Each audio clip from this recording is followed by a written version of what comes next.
First of all, I'd like to introduce our head swim coach, Nathan Phillips.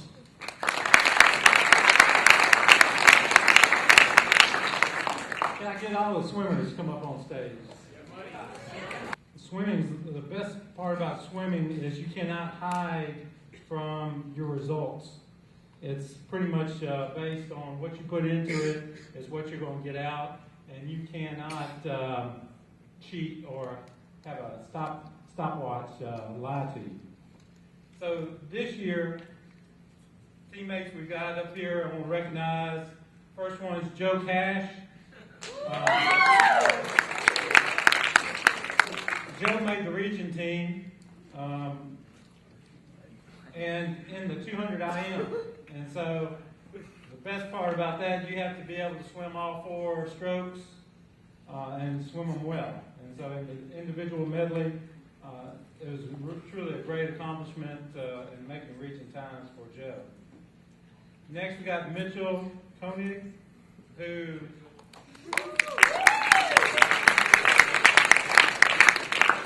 he made his region time in the 100 free and definitely swam his best time at the end of the year. Audrey Cromer made her time in the region, 53 and 100 breast. And remember, they're qualifying times for this, so just not everybody can achieve these. John Chris Pope, backstroke expert.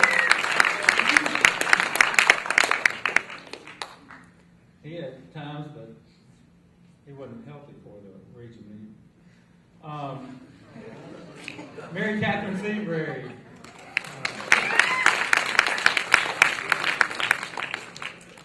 She showed up, jumped in the pool, got her qualifying times, and jumped out. And then it was a pretty amazing feat. Nick Smith, who qualified in more events than anybody on the team.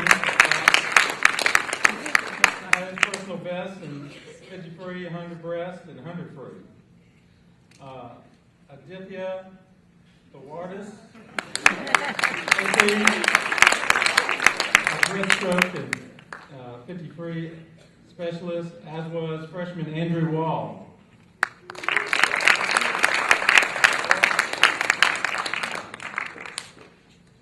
Now, the next level you get after regions. In regions, we had 55 teams. We had over 1,200 athletes at our regions meet.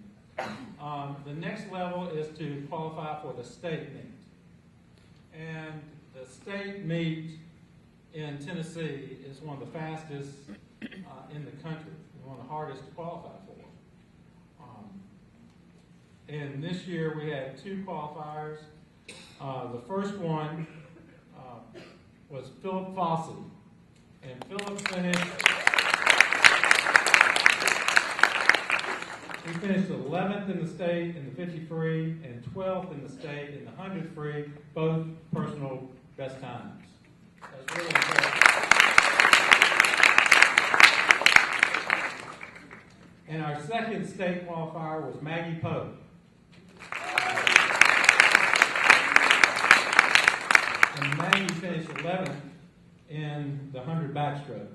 So those achievements in itself, and both of Maggie and Philip are probably 2 of the top swimmers, not only in the state, but in the Southeast.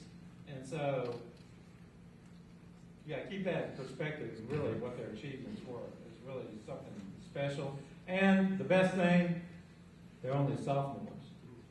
Best thing about sophomores, that become juniors. And we need more swimmers out here. So next year, football players, everybody else who's not doing things in the wintertime, you need to get in the pool. But we'll thank y'all for all your efforts this year, and we'll see you next year.